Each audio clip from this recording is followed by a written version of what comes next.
नमस्कार विद्यार्थी मित्रांनो, पूर्व माध्यमिक शिष्यवृत्ती परीक्षा इयत्ता 8वी पेपर क्रमांक 1 विषय मराठी व गणित। तर या विषयाची ही सराव प्रश्नपत्रिका आपली तिसरी आहे। तर विद्यार्थी मित्रांनो, परीक्षा ही अगदी तोंडावर आलेली आहे आणि अशा वेळेस आपल्याला जास्तीत जास्त प्रश्नपत्रिकांचा सराव करणं अतिशय आवश्यक आहे। म्हणून आपण 11 प्रश्नपत्रिकांची सिरीज घेत आहोत। जर तुम्हाला विद्यार्थी मित्रांनो ही 11 प्रश्नपत्रिकांची सिरीज सोडवायची असेल तर माझ्या चॅनलला तुम्ही जर नवीन असाल तर लाईक करा, शेअर करा आणि सबस्क्राइब करायला विसरू नका। कारण ज्या 11 प्रश्नपत्रिका मी तुमच्या पेपर क्रमांक 1 च्या सोडून घेणार आहे तर त्याचे नोटिफिकेशन्स तुम्हाला लगेच मिळणार आहेत। तर विद्यार्थी मित्रांनो, जनरल तुम्हा सर्वांना माहिती आहे, पेपरचा वेळ हा 1.5 तासाचा असतो, गुण 150 असतात, प्रश्न 75 असतात। तर डायरेक्ट आपण काय करूयात की वेळ न जास्त घालवता हा जो पेपर क्रमांक 1 आहे हा सोडवायला सुरुवात करूयात। तर यामध्ये 2 विभाग असतात। पहिला विभाग असतो मराठी आणि दुसरा विभाग असतो गणित। तर मराठी विभागाचे 25 प्रश्न असतात आणि गणित विभागाचे 50 प्रश्न असतात। तर विद्यार्थी मित्रांनो पहा, जो पहिला प्रश्न आपला असतो तो एक छोटासा उतारा दिलेला असतो आणि तो उतारा आपल्याला वाचायचा आहे आणि प्रश्न क्रमांक 1 आणि 2 ची उत्तरे लिहायची आहेत। तर विद्यार्थी मित्रांनो, 2च प्रश्न असल्या कारणाने जर आपल्याला हा उतारा जर अनोळखी वाटला, समजायला थोडासा अवघड वाटला तर थोडंसं याकडे दुर्लक्ष करा आणि जे प्रश्न तुम्हाला लवकरात लवकर येतात ते सोडवण्याचा प्रयत्न करा। कारण 150 प्रश्न आहेत, 75 प्रश्न आहेत, म्हणजे 150 गुण आहेत आणि 150 गुणांसाठी 90 मिनिट आहेत। म्हणजे 2 गुणांसाठी जो आपण एका प्रश्नासाठी थोडक्यामध्ये 1 मिनिट असं समजायचं आहे। तर पहा विद्यार्थी मित्रांनो, पहिला जो आपला उतारा वाचूयात। सर्वप्रथम उतारा असा आहे की पुस्तकात मोरपिसे ठेवली व त्यांना रोज कुंकू घातले म्हणजे बुद्धी वाढती, अशी लहानपणी आम्हा मुलांमध्ये कल्पना होती। त्यावेळी मला मोरपिसांची भारी वेड होती। मी माझ्या जवळच्या पेन्सिली वगैरे देऊन मोरपिसाची पिसे घे, अशा रीतीने मी खूपशी पिसे आपल्या जवळ जमून ठेवली होती। त्या काळानंतर कितीतरी वर्षांनी मी आज एक पीस अगदी जवळून बघत होतो। ते पाहताना अनेक आठवणी माझ्या मनामध्ये आल्या आणि त्या पिसाचे नानाविध रंग माझ्या डोळ्यात भरून राहिले। पिसावरील डोळ्यांच्या मध्यभागी असलेला निळा रंग, त्यानंतर भोवती असलेले हिरव्या रंगाचे वलय आणि पलीकडे असलेली राजवरखी छटा, नंतर पोपटी, नंतर काळसर जांभळा रंग पाहून झाल्यावर दृष्टीचा कोन बदलला की सगळेच रंग हे निराळे आहेत। तर पहिला प्रश्न पहा विद्यार्थी मित्रांनो, लेखकाला लहानपणी कशाचे वेड होते? आता लेखकाला लहानपणी हा पूर्ण पहा कशाचं वेड होतं, तर या ठिकाणी आहे मोरपिसांचे भारी वेड होते। पुस्तकाचे मित्राचे मोरांचे, तर कशाचे? मोरपिसांचे। म्हणजे या प्रश्नाचं करेक्ट उत्तर आहे पर्याय क्रमांक 3 मोरपिसाचे। त्यानंतर विद्यार्थी मित्रांनो, पुढचा प्रश्न पहा, राजवरखी हा शब्द मोरपिसाच्या डॅश डॅशला उद्देशून आला आहे। राजवरखी बघा, राजवरखी छटा म्हणजे छटा ह्या कशाच्या असतात? रंगांच्या छटा असतात। म्हणजे थोडक्यामध्ये रंगास उद्देशून आलेला आहे। अशा प्रकारे विद्यार्थी मित्रांनो, फक्त प्रश्न क्रमांक 1 आणि प्रश्न क्रमांक 2 ही उतार्यावर असतात।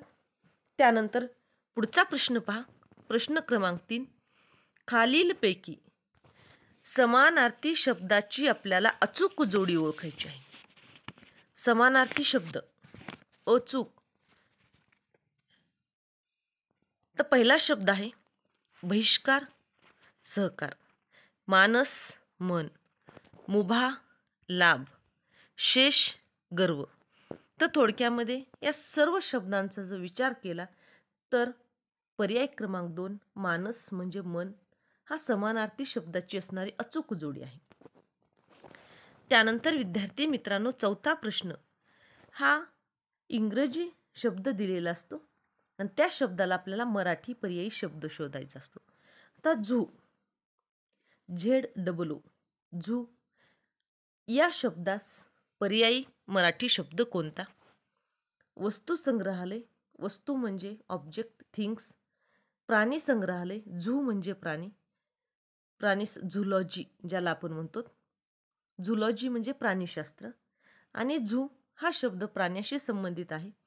त्यानंतर चित्रपटगृह, थिएटर आपण याला म्हणतो. नाट्यगृह म्हणजे थोडक्यामध्ये हे दोन्ही एकाच पद्धतीचे आहेत.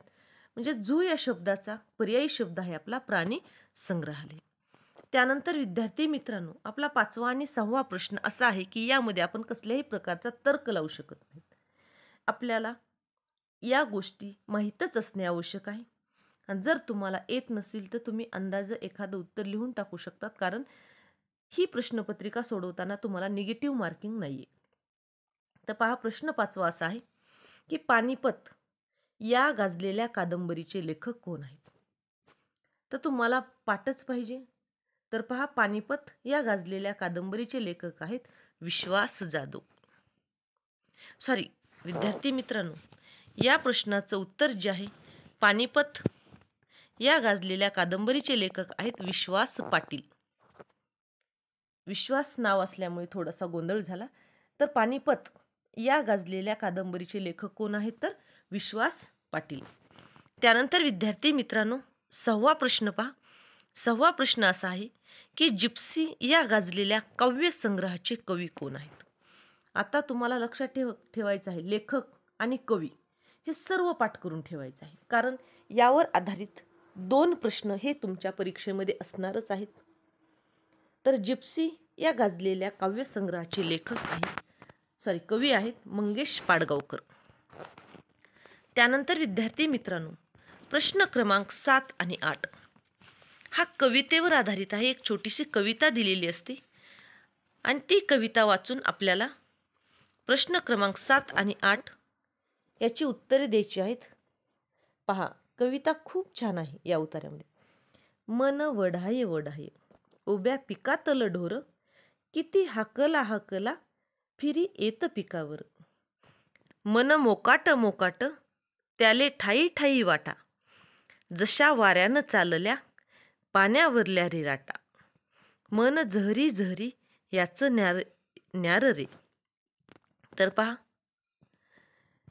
ही बहिणाबाई यांची कविता आहे.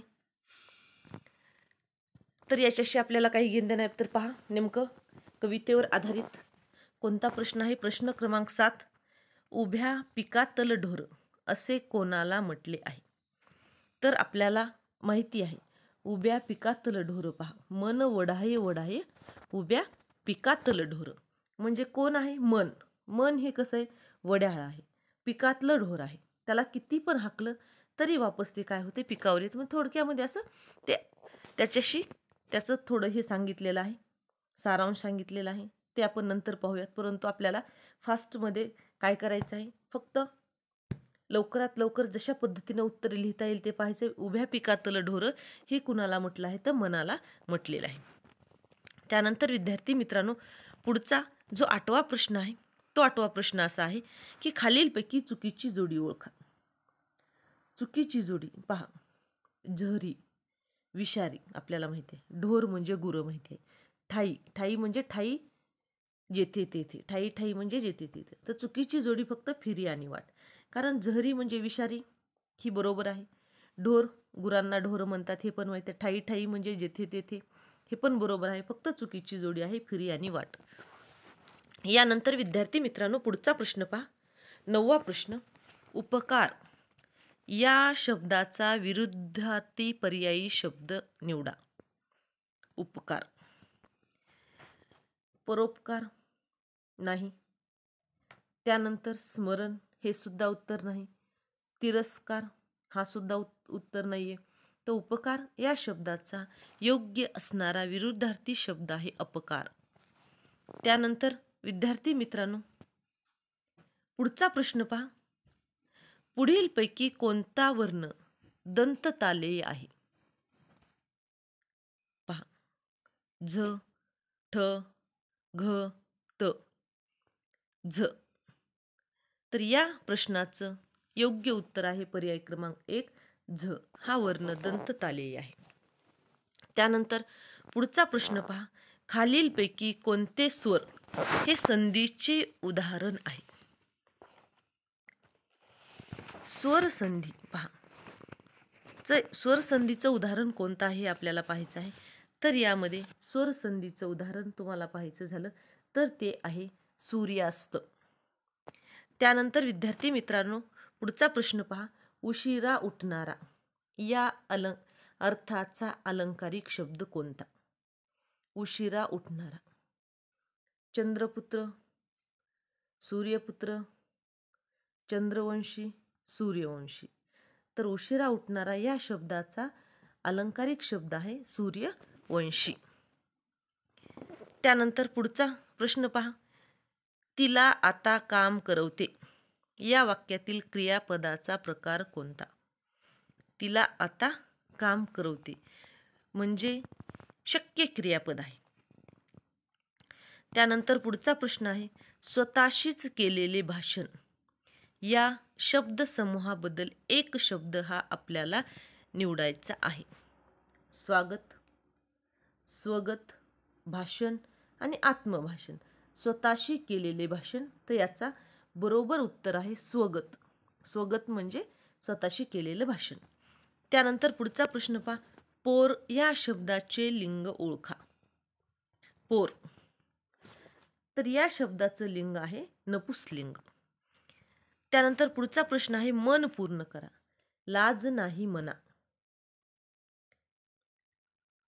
कोणी काही म्हणा, उडे टनाटना, पळती दनाना, वर फुटाना. तर ही म्हण अशी आहे विद्यार्थी मित्रांनो की लाज नाही म्हणा, कोणी काही म्हणा. तर याचं उत्तर आहे पर्याय क्रमांक 1. त्यानंतर पुढचा प्रश्न पहा. खालीलपैकी निश्चितपणे अनेक वचनी शब्द कोणता? मैना एकच आहे. सुना, सुना 2, 3, 4 किती असू शकतात. दाना, कना हे सर्व एक वचनी आहेत. पर फक्त सुना हा शब्द कसा आहे अनेक वचनी आहे. म्हणजे या प्रश्नाचं बरोबर उत्तर आहे पर्याय क्रमांक 2. त्यानंतर विद्यार्थी मित्रांनो पुढचा प्रश्न पहा. प्रश्न क्रमांक 18 आणि 19 हा प्रश्न संवादावर आधारित आहे. संवाद वाचायचा आहे आणि त्यावर आधारित आपल्याला प्रश्न लिहायचा आहे. पहा संवाद. अरे वा, आज काय सगळेजण बातम्या पाहताय? बातमीच तशी महत्त्वाची आहे बाबा, पिंकी म्हणाली. थांब, मी जरा फ्रेश होऊन येतो. फ्रेश व्हायचं राहू द्या, तुमच्याच कामाची बातमी आहे, चिंटू म्हणाला. पेट्रोल डिझेल स्वस्त झालंय की काय? नाही नाही, 500 व 1000च्या नोटा आजपासून बंद, आई म्हणाली. काय सांगतेस? अगं आधी नाही का फोन करायचास? का रे बाबा, काय झालं आता? आजी म्हणाली. अगं आई, मी आत्ताच 10,000 रुपये काढले ना ATM मधून. तुझा असाच वेंधळेपणा असतो बघ. अहो आई, बँकेत नेऊन भरता येतील नोटा. आता या ठिकाणी विद्यार्थी मित्रांनो प्रश्न असा आहे की या संवादामध्ये किती जण सहभागी झालेले आहेत? तर संवादामध्ये आता सर्वप्रथम आपल्याला काढायचे आहे. तर किती जण सहभागी झालेत पहा. बाबा, पिंकी, चिंटू, आई आणि आजी असे किती जण आहेत? 5 जण या सहभागामध्ये म्हणजे संवादामध्ये सहभागी झालेले आहेत. म्हणजेच या प्रश्नाचं उत्तर आहे पर्याय क्रमांक 1, 5. त्यानंतर विद्यार्थी मित्रांनो संवादाचा मुख्य विषय काय आहे? तर आपल्या सर्वांना माहिती आहे संवादाचा विषय उतारा डबल न पाहण्याची म्हणजे पाहण्याची आपल्याला आवश्यकता नाही. संवाद ऐकण्याची गरज नाही. 500 आणि 1000च्या नोटा. त्यानंतर विद्यार्थी मित्रांनो अधोरेखित शब्दाची आपल्याला विभक्ती ओळखायची आहे. बाबांनो, राजू म्हणाला, बाबांनो थोडा वेळ तरी खेळा. नो, संबोधन विभक्ती कोणती आहे याची? संबोधन विभक्ती आहे. त्यानंतर विद्यार्थी मित्रांनो, पुढचा प्रश्न असा आहे की खालीलपैकी भावे प्रयोगाचे वाक्य ओळखा. गुरुजींनी मुलास शिकवले, पोपट पेरू खातो, गाईने चारा खाल्ला, बाबांनी नवा चष्मा आणला. तर भावे प्रयोगाचं वाक्य आहे गुरुजींनी मुलास शिकवले. त्यानंतर विद्यार्थी मित्रांनो, पुढचा प्रश्न असा आहे की उत्कट भावना व्यक्त करताना कोणते विरामचिन्ह वापरतात. उत्कट भावना आपल्या काही वेळेस म्हणजे अरे रे, वा वा, अशा उत्कट भावना यासाठी आपलं कोणतं चिन्ह असतं, तर पर्याय क्रमांक 1 उद्गार चिन्ह. त्यानंतर विद्यार्थी मित्रांनो, पुढचा प्रश्न असा आहे की मालिनी वृत्तात प्रत्येक चरणात किती अक्षरे असतात. तर लक्षात घ्या, मालिनी वृत्तामध्ये प्रत्येक चरणामध्ये 15 अक्षरे असतात. त्यानंतर विद्यार्थी मित्रांनो, 24वा प्रश्न असा आहे की अव्ययीभाव समासाचा शब्द पुढीलपैकी कोणता. तर अव्ययीभाव समासाचा पुढीलपैकी शब्द पहा. गजानन, गैरहजर, अनंत, तोंडपाठ. तर गैरहजर हा अव्ययीभाव समासाचा शब्द आहे. त्यानंतर विद्यार्थी मित्रांनो, विभाग मराठी यामधील 25वा प्रश्न तो म्हणजे संघर्ष करावं तर भारतीयांनीच. या वाक्यातील क्रियापदाचा अर्थ ओळखा. क्रियापद कसलं आहे? आज्ञार्थ, स्वार्थ, संकेतार्थ का विद्यार्थ? तर संघर्ष करावा तर भारतीयांनीच या क्रियापदाचा अर्थ आहे, हे क्रियापद विद्यार्थ आहे. त्यानंतर विद्यार्थी मित्रांनो, जो पुढचा विभाग आहे आपला तो आहे गणिताचा. यामध्ये 26 प्रश्न क्रमांकापासून 75 क्रमांकापर्यंत प्रश्न असतात आणि एकूण 50 प्रश्न आहेत. 100 मार्कासाठी आहेत. तर पहिला प्रश्न, तर काय करायचं आहे विद्यार्थी मित्रांनो, 50 प्रश्न सोडवायचे म्हणले तर आपल्याला वेळ खूप लागणार आहे. तुम्ही प्रत्येकानं ही प्रश्नपत्रिका पाहत असाल तर सोबत एक वही आणि पेन घेऊन बसा आणि मी जे काही बरोबर उत्तरं सांगणार आहे तर ती उत्तर योग्य आहेत का नाही हे चेक करण्यासाठी प्रत्येक गणित सोडवून पहा. तर चला तर सुरुवात करूयात आपण. प्रश्न क्रमांक 26. x-3 ही समसंख्या आहे, तर खालीलपैकी कोणती विषम संख्या आहे. तर पहा, x-3 ही कोणती समसंख्या आहे. तर विषम संख्या आपल्याला ओळखायची आहे. 3x-1, 3x + 1, 3x + 3 आणि 3x. तर या ठिकाणी योग्य उत्तर आहे पर्याय क्रमांक 4 3x. त्यानंतर विद्यार्थी मित्रांनो, 32 या संख्येचे किती अवयव आहेत. तर सर्वप्रथम तुम्हाला 32 संख्येचे अवयव पाडता येणं आवश्यक आहे.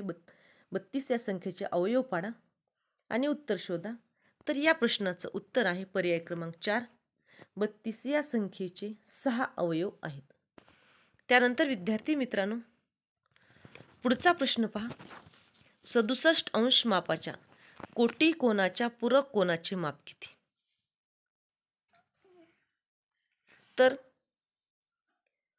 67 मापाच्या कोटी कोनाचे पूरक कोनाचे माप हे 157 अंश आहे, म्हणजे पर्याय क्रमांक तुमचा 3 आहे.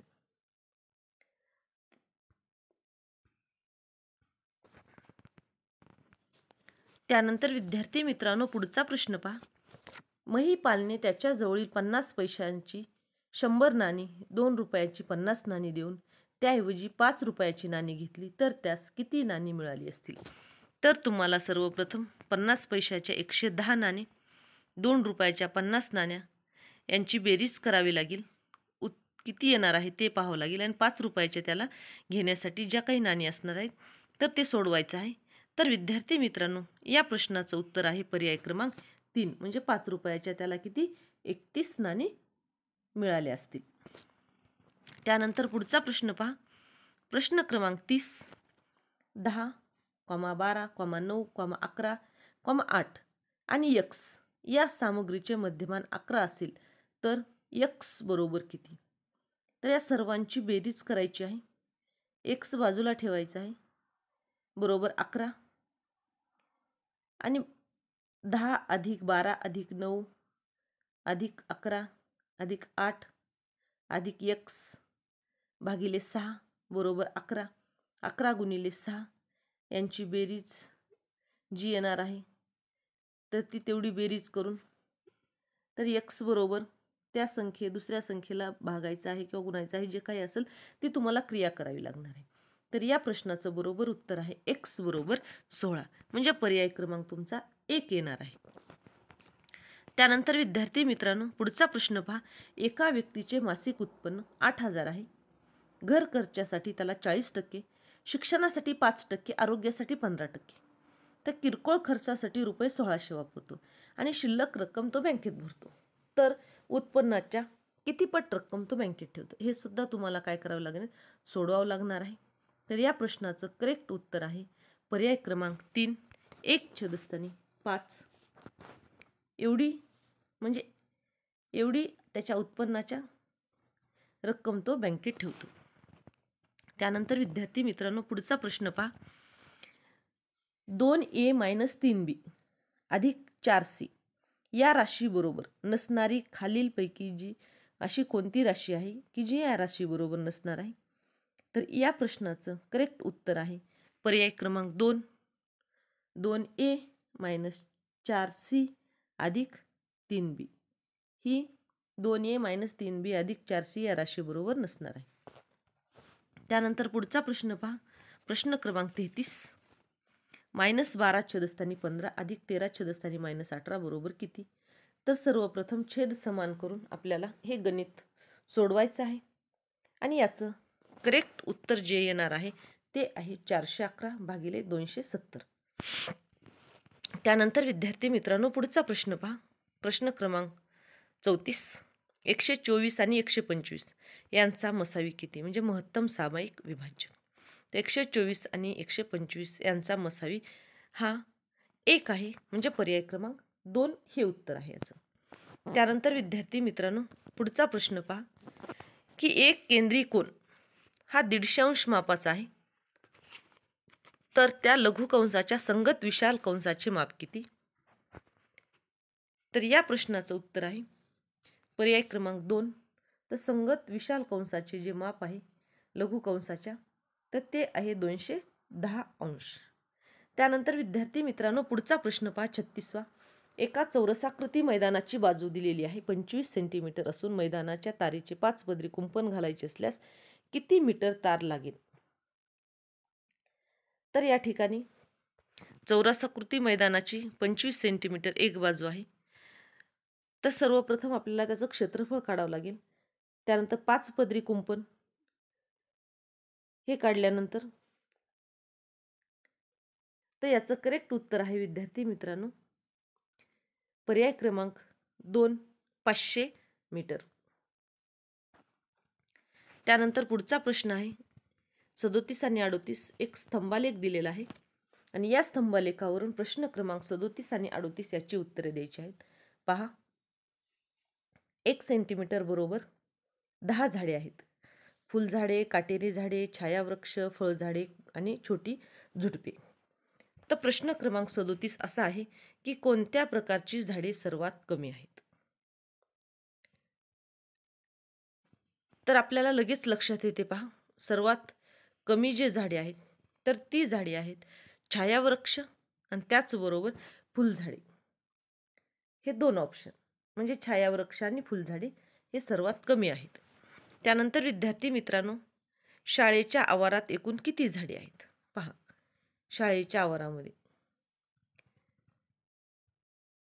तर या ठिकाणी आपल्याला ह्या सर्वांची बेरीज करायची आहे. 40 अधिक 50 अधिक 20 अधिक 70 अधिक 60 ह्या सर्वांची बेरीज केल्यानंतर शाळेच्या आवारातील असणाऱ्या झाडांची संख्या आपल्याला मिळणार आहे. ती संख्या आहे 240.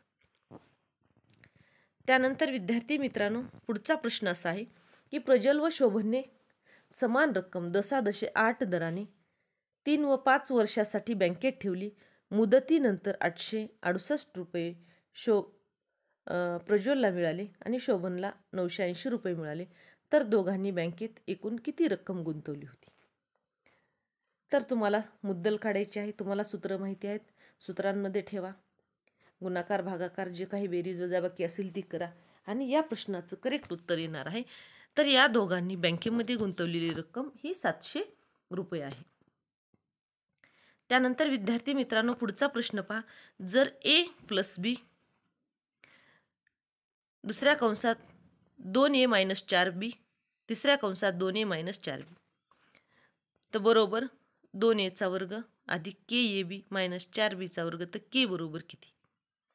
तर या प्रश्नाचं उत्तर आहे -2. त्यानंतर विद्यार्थी मित्रांनो पुढचा प्रश्न पहा की 2348 नंतर येणारी पुढील 17वी विषम संख्या कोणती. तर या ठिकाणी हे सुद्धा आपल्याला पाहायचं आहे. तर या प्रश्नाचं उत्तर आहे 2367 ही 17वी असणारी त्याच्या पुढची विषम संख्या आहे. त्यानंतर पुढचा प्रश्न एका घनाकृती ठोकळ्याची बाजू 5 मीटर आहे तर त्याचे घनफळ किती. घनाचं घनफळ L चा 3रा घात म्हणजे तर 5 मीटर आहे तर 5 गुणिले 5 गुणिले 5 5 5 25 25 गुणिले 5 125 म्हणजे या प्रश्नाचं उत्तर आहे पर्याय क्रमांक 1 125 मीटर चा घन. त्यानंतर पुढचा प्रश्न पहा विद्यार्थी मित्रांनो.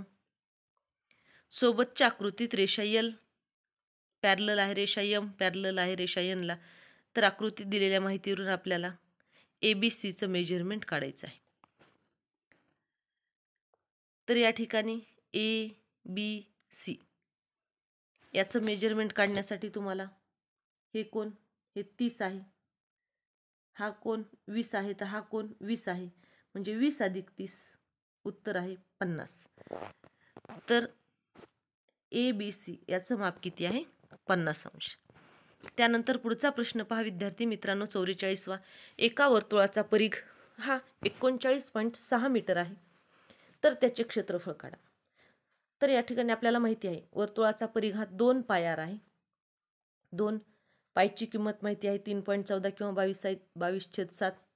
वर्तुळाची त्रिज्या काढायची आणि हाफ पायारचा वर्ग हे त्याचे क्षेत्रफळ आहे. तर त्यानंतर ते सूत्रामध्ये ठेवायचं आणि त्याचं क्षेत्रफळ आपलं काढायचं.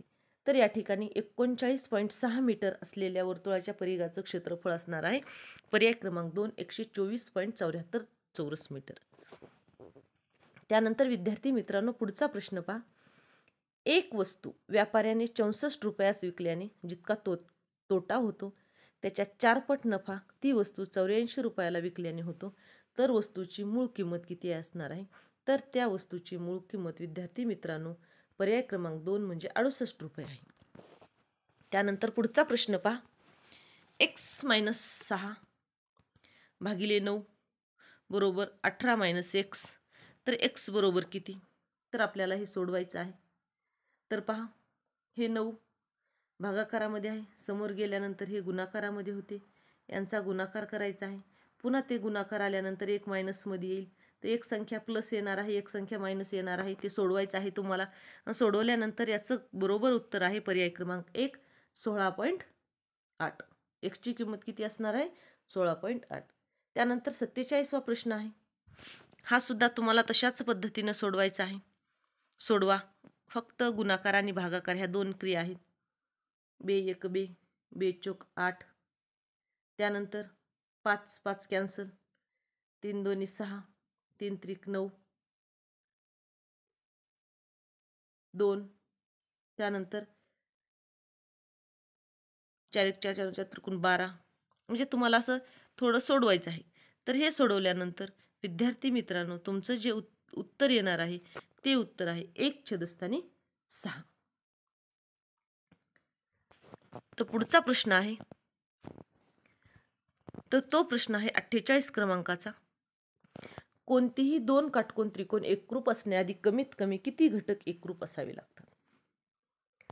हा सिंपल लॉजिक लावण्याचा प्रश्न आहे. आपल्याला माहिती आहे कोणताही काटकोन त्रिकोण जर एकरूप असण्याची कमीत कमी त्यासाठी 2 घटक हे एकरूप असायला हवेत. म्हणजेच या प्रश्नाचं बरोबर उत्तर आहे पर्याय क्रमांक 2. त्यानंतर पुढचा प्रश्न विद्यार्थी मित्रांनो की एका आयताकृती बिस्किट बॉक्सची लांबी 0.6 मीटर आहे, रुंदी 0.4 मीटर आहे तर घनफळ त्याचं दिलेलं आहे, तर बॉक्सची तुम्हाला काय करायची, उंची काढायची आहे. L × B × H क्षेत्रफळ असेल समोर. कॅल्क्युलेशन करा, सोडवा आणि या प्रश्नाचं करेक्ट उत्तर आहे 0.3 मीटर ही त्या बॉक्सची काय असणार आहे, उंची आहे. त्यानंतर विद्यार्थी मित्रांनो, पुढं सोबत एक आकृती दिलेली आहे. एक्स बरोबर आपल्याला विचारलं आहे, हे सुद्धा तुम्हाला सोडवावं लागेल. हा काटकोन त्रिकोण आहे, म्हणजे कर्णचा वर्ग बरोबर एका बाजूचा वर्ग अधिक दुसऱ्या बाजूचा वर्ग. किमती टाका, सोडवा आणि या प्रश्नाचं करेक्ट उत्तर आहे 20 सेंटीमीटर. एक्स बरोबर किती, 20 सेंटीमीटर आहे. तर त्यानंतर पुढचा प्रश्न आहे, तर तो अशा पद्धतीचा आहे की 56,000चे 20% किती. तर सिंपल आहे, आपल्याला लॉजिक लावण्याची आवश्यकता नाही. डायरेक्ट 20% म्हणजे 20 भागिले 100, 2 शून्य कॅन्सल झाले, 560 गुणिले 20 करा आणि तुमचं जे काही उत्तर येणार आहे 560 गुणिले 20 केल्यानंतर तर ते उत्तर आहे विद्यार्थी मित्रांनो पर्याय क्रमांक 3, 11,200. त्यानंतर पुढचा प्रश्न पहा.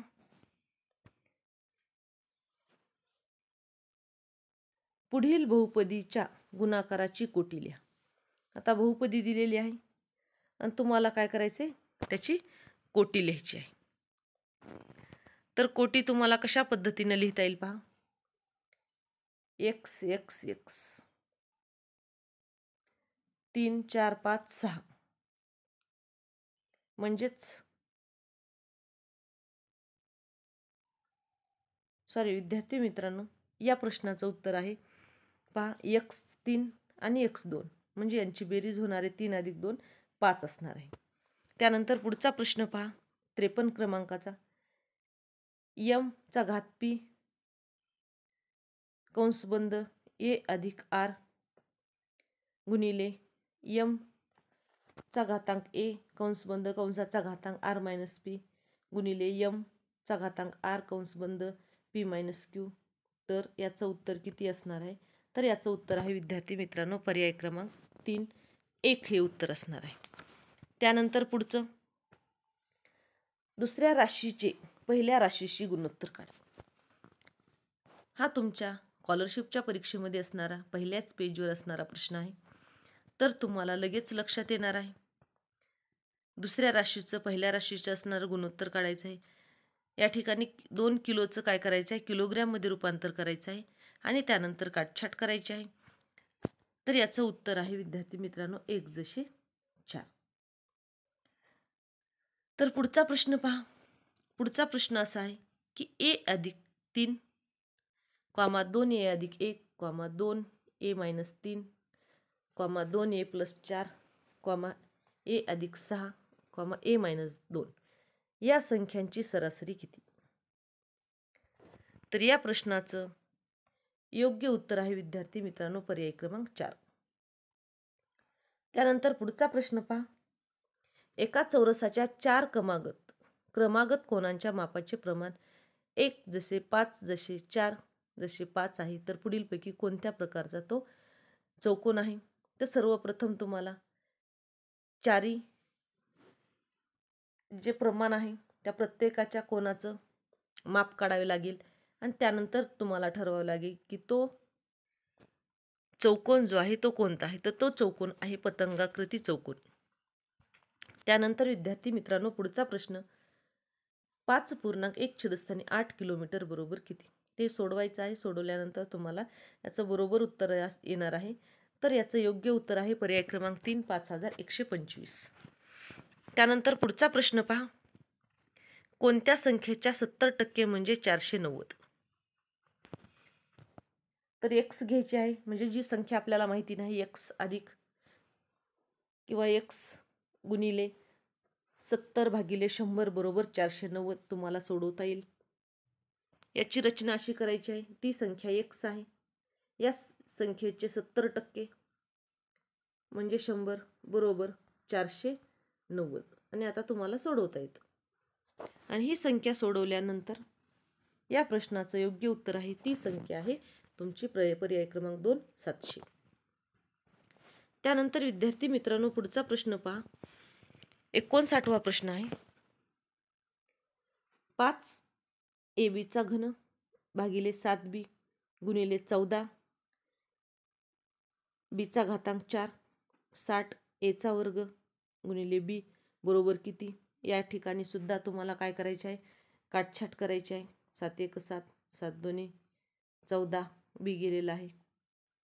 मग बी 3 राहिलेले आहे.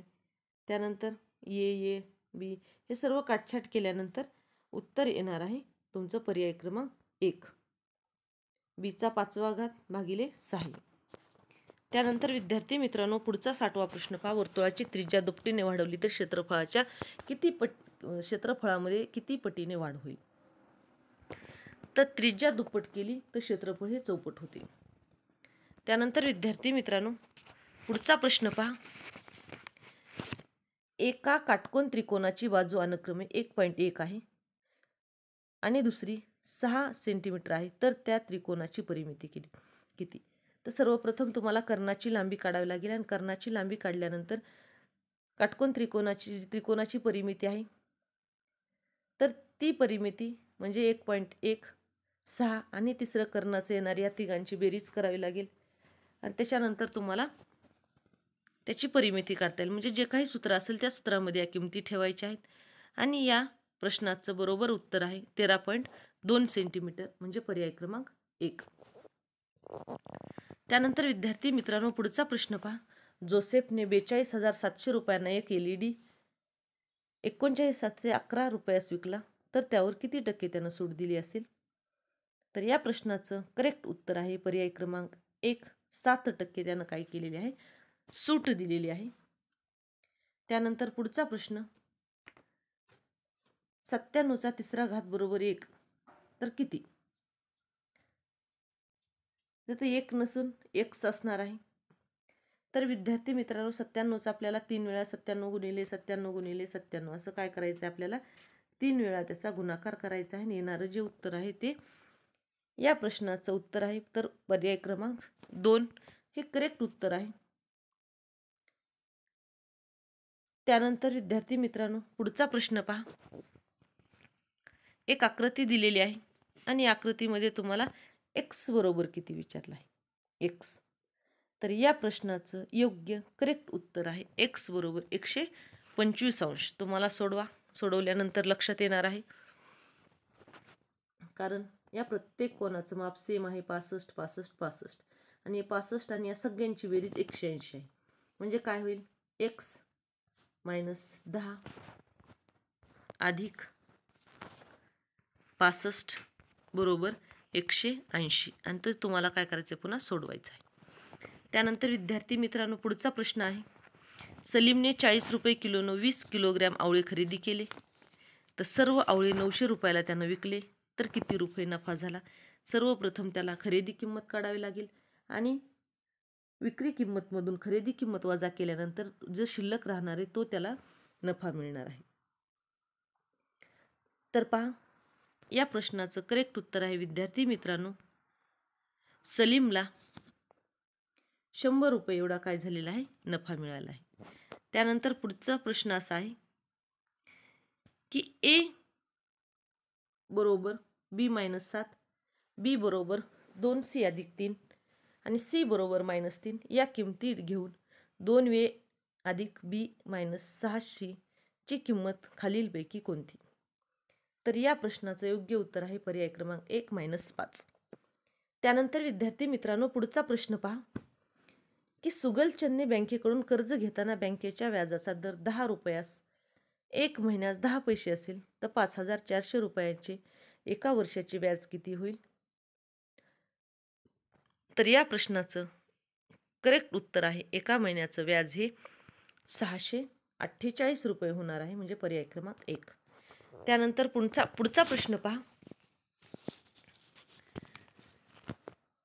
दुपारी 12 ते रात्री 12 पर्यंतचा कालावधी म्हणजे? तर 12 ते 12 या कालावधीला विद्यार्थी मित्रांनो आपल्याला माहिती नसेल तर त्याला मध्यान्नोत्तर काळ म्हणतात. कोणता काळ? मध्यान्नोत्तर काळ. त्यानंतर 68वा एक प्रश्न राहिलेला आहे. तो प्रश्न असा आहे की विशाल वर्तुळखंडाचे माप लघु वर्तुळखंडाच्या मापाच्या दुपटीपेक्षा 30ने जास्त आहे, तर लघु वर्तुळखंडाचे माप किती आहे? तर लघु वर्तुळखंडाचे माप हे 110 अंश आहे. त्यानंतर पुढचा प्रश्न असा आहे की दोन एकरूप समद्विभुज काटकोन त्रिकोण कर्णाच्या बाजूने परस्परांना जोडल्यास तयार होणारी आकृती कुठली? तर ती तयार होणारी आकृती ही चौरस आहे. त्यानंतर एका चौरसाची बाजू 10 हेक्टोमीटर असल्यास चौरसाचे क्षेत्रफळ करा. तर तुम्हाला चौरसाचे क्षेत्रफळ काढता येणार आहे. तर त्या चौरसाचे क्षेत्रफळ आहे 200 हेक्टर. पुढचा प्रश्न आहे x² - 3x चा 5वा घात अधिक 7 या बहुपदीची खालीलपैकी कोटी कोणती? तर सर्वात मोठी ही कोटी असते. तर पहा 5 ही या बहुपदीची कोटी आहे. त्यानंतर पुढचा प्रश्न, दोन समांतर रेषांना छेदलिकेने छेदले असता होणारे संगत कोन हे कसे असतात? तर या प्रश्नाचं करेक्ट उत्तर आहे ते दोन्ही संगत कोन हे एकरूप असतात. 74वा प्रश्न आहे मोठ्या एककाचे लहान एककात रूपांतर करताना कोणती क्रिया होते? तर मोठ्या एककाचे लहान एककात क्रिया करताना या ठिकाणी गुणाकाराची क्रिया होते. आणि 75वा प्रश्न असा आहे की तो आहे बैजिक राशीत भिन्न रूपपदांची बेरीज करता येत नाही. बैजिक राशीत भिन्न रूपपदांची बेरीज करता येत नाही. त्यासाठी रूप 2x असेल तर खाली 5x असेल तरच यांची बेरीज होते. जर 2x अधिक 3y असेल तर यांची बेरीज होत नाही. अशा पद्धतीने विद्यार्थी मित्रांनो, जर तुम्हाला अशाच प्रकारच्या अधिकाधिक सराव प्रश्नपत्रिका हव्या असतील तर या चॅनलला लाईक करा, शेअर करा आणि सबस्क्राईब करायला विसरू नका. धन्यवाद.